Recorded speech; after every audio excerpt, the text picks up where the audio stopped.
بسم اللہ الرحمن الرحیم۔ انگنت درود و سلام جناب محمد رسول اللہ صلی اللہ علیہ وآلہ وسلم کی ذات پر، ان کی آل پر اور اولاد پر۔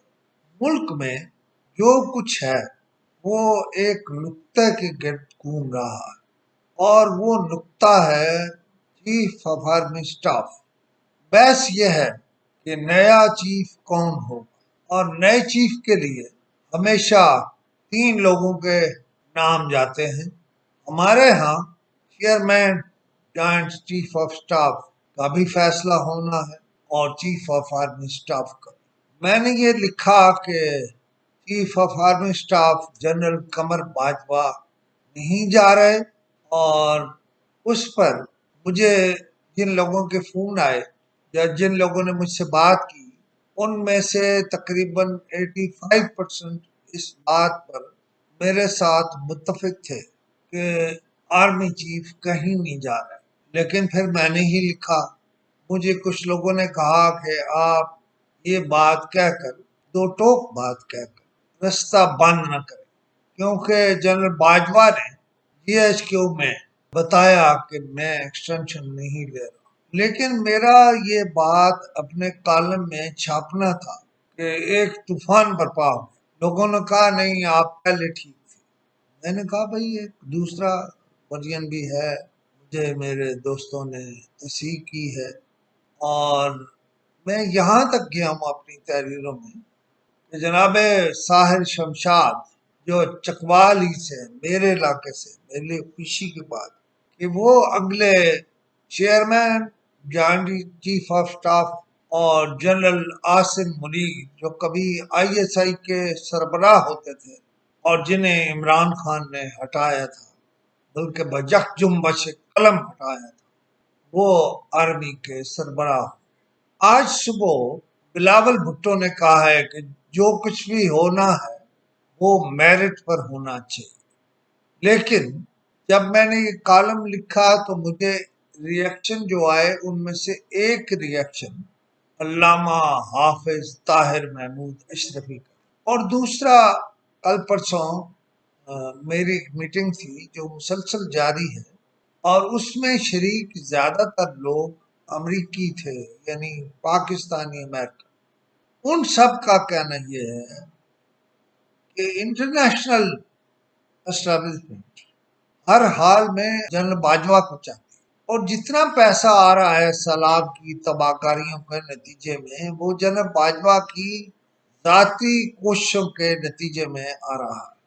میں ذکر کر رہا تھا حافظ طاہر محمود اشرفی۔ ہمارے ہاں جو لوگ مشرق وسطیٰ یا اسلامی ممالک کے ایکسپرٹ ہیں، حافظ طاہر محمود اشرفی ان میں سے ایک ہیں، لہذا ان کی کہی ہوئی بات اگر پتھر پر لکیر نہیں ہے تو قریب قریب ہے۔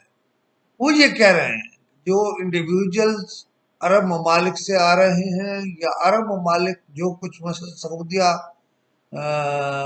قرضہ جو رکھا ہوا تھا یا پیسے جو رکھے ہوئے تھے ہمارے بینکوں میں، اور فلاں فلاں، ان کے پاس ایک طویل فہرست ہے کہ وہ جنرل باجوہ کی وجہ سے ہی بہتری ہے، اور جنرل باجوہ کی وجہ سے ہی پیسہ مل رہا ہے، اور وہ چاہتے ہیں کہ جنرل باجوہ رہے۔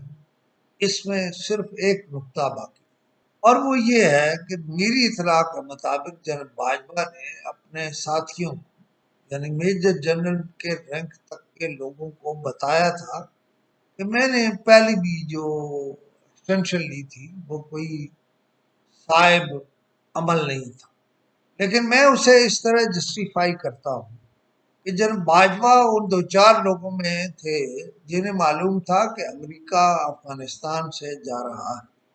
امریکی اس معاملے میں اپنے دل کی باتیں جنرل باجوہ سے کرتے ہیں، جنرل باجوہ کو ہی توپوں کی سلامی دیتے ہیں، لہذا مجھے اپنے کی حد تک یہ پوری تسلی ہے کہ جنرل باجوہ ہی رہیں، شاید ان کی مدد اللہ کی جائے۔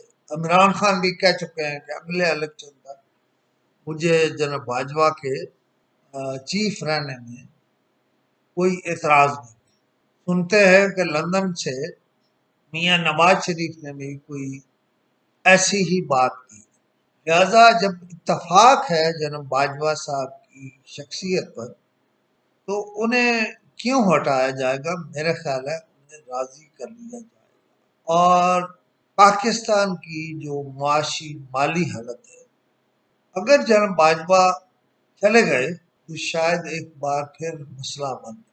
جناب اسحاق ڈار نے آ کر ڈالر کو کنٹرول کرنا شروع کر دیا ہے، اور کل وزیر اعظم نے یہ کہا کہ اگر ڈالر 100 روپے پر آ جائے، یعنی اس کی قیمت پاکستانی روپے میں 100 روپے تو ہمارے بارے نیارے ہو جائیں گے۔ دراصل یہ کہہ کر ان کے دل کی بات سامنے آئی ہے کہ وہ یہ چاہتے ہیں کہ ڈالر کو کھینچ کھائے، اور اگر یہ ہو گیا تو پھر واقعی بارے نیارے، پھر واقعی بہت کچھ ٹھیک ہو جائے گا۔ 100 نہیں، اگر 150 بھی ہو تو میری رائے میں بہت ہی یعنی خوشی اور جشن منانے کی بات ہے۔ لہذا انتظار کیجیے کہ جناب باجوہ کیا فیصلہ کرتے ہیں۔ فیصلہ خود انہوں نے کرنا، کسی اور نے نہیں کرنا، کوئی ان کے رستے میں رکاوٹ حائل نہیں ہے، حتیٰ کہ عمران خان بھی نہیں۔ ایک بحث ہو رہی ہے کہ یہ جو 26 اور 29 کی ہے کہ ان 3 دنوں کا کیا ہوگا، ریٹائر کون ہوگا، رہے گا کون، لیکن وہ ایسے مسائل ہیں جو ٹیکنیکل ہیں۔